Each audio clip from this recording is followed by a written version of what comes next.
बिस्मिल्लाहिर्रहमानिर्रहीम हामिदा व मुसल्लिया अम्मा बाद व अम्मा बिनिअमति रब्बिका फहद्दिस सदक़ल्लाहुल अलीयुल अज़ीम। बेहतरीन हदीस नेमत जी मजलिस एवार्ड तक़रीब जे हवाले सां मजलिस उस्ताद गुलाम गुलशन कंदर जी तरफ़ां अलहाज इमदादुल्लाह खलफुर रसूल जी ख़िदमत में एवार्ड पेशी जो मौक़ो फराहम कयो वियो आहे। हक़ीक़त में हाजी इमदादुल्लाह साहब वादी सिंध जा उहे अज़ीम पेशवा आहिनि, अॻुवान आहिनि जिन जी वाखाण शायद कंहिं ज़ुबान हक़ीक़ी तरह सां न करे सघे। या अल्लाह तबारक व तआला असांजी हिन सुवारी सिंध खे एज़ाज़ सां नवाज़ियो आहे जो अल्लाह तबारक व तआला इन सिंध में पैदा करणु फरमायो आहे। लेकिन इहा शइ बि वाज़े आहे त सिंध जे अंदरि हमद ऐं नात जे सिलसिले में वादी मेरान जे बेताब बादशाह अलहाज इमदादुल्लाह खलफोटी जो कोई मिसल न आहे। हू पंहिंजे फ़न में बादशाह ऐं नाले वारी शख़्सियत आहिनि। इन सिलसिले में हीउ एवार्ड तक़रीबूं त हिकिड़ी शायदि दुनिया जी रस्म ई लेखवी हक़ीक़त में अल्लाह तबारक व तआला जे तरफ़ां ॾिनल एज़ाज़ उहो मां सम्झां थो अञा मथे आहे। इन सिलसिले में उस्ताद गुलाम गुलशन कंदर उन रस्म खे पूरो कंदे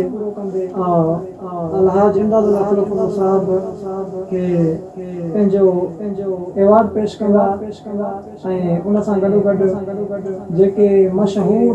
शेर आहिनि जेके तक़रीबन हाजी इमदादुल्लाह साहब जन उस्ताद गुलशन कंदर साहब जंहिंजा घणे तादाद में चयनि हिकु शेर लेकिन घणे तादाद में उन सिलसिले में बि उस्ताद गुलाम गुलशन कंदर साहब जन एवार्ड में इहा शइ समाई आहे। त हिन वक़्तु उस्ताद गुलाम गुलशन कंदर साहब उन पंहिंजे एवार्ड जी ज़ीनत खे अलहाज इमदादुल्लाह खलफुर साहब जन जे लाइ पेश कंदा। गुंबदे खज़रा पसण सां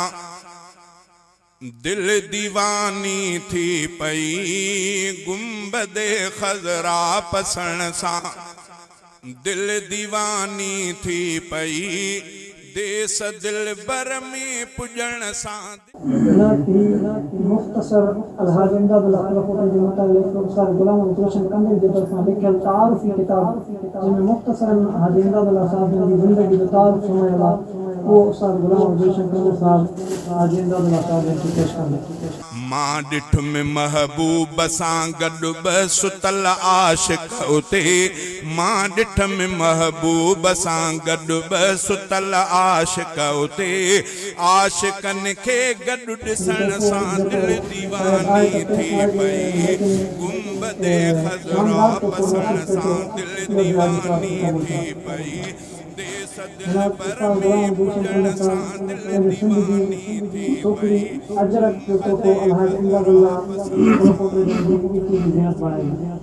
हर इबादत अल्लाह ने कबिया निवड़ी सिर्फ मोहतरम अब्दुल कयूम कंदर साहब जन हाजी इमदादुल्लाह साहब में हर इबादत अल्लाह उस्ताद मुश्ताक कुरैश साहब जन हाजी इमदादुल्लाह साहब जन पुराना यार खुदा ले हर प्यार भी खुदा ले। मोहतरम अब्दुल जब्बार कलोर साहब जन हाजी इमदादुल्लाह साहब जन मोहतरम साईं हमादुल्लाह हाजी इमदादुल्लाह साहब जन के अदर जो तो पेश करें। आवत अल्लाह ले कबिया निवड़ी सिर्फ नियाबत अल्लाह ले, मोकिलाइण वक्त गुलशन ह्याओ पांजो प्यो झुरी, मोकिलाइण वक्त गुलशन ह्याओ पांजो प्यो झुरी, लुड़क हिकिड़े ई वहण सां दिल दीवानी थी पई, गुंबदे खज़रा पसण सां दिल दीवानी थी पई, देस दिल बर में पुजण सां दिल दीवानी थी पई, गुंबदे खज़रा पसण तू शेर लिख भल पर याद ही बे रख जा मोहसिन तू शेर लिख भल पर याद ही बे रख जा हर शेर जी किताबत अल्लाह ले कबिया हर शेर जी किताबत अल्लाह ले कबिया निविड़ी सिर्फ नियाबत अल्लाह ले कबिया दुनिया में हर इबादत अल्लाह ले कबिया हर प्यार भी खुदा ले हर यार भी खुदा ले हर प्यार भी खुदा ले हर यार भी खुदा ले अहिड़ीअ तरह अदावत अल्लाह ले कबिया अहिड़ीअ तरह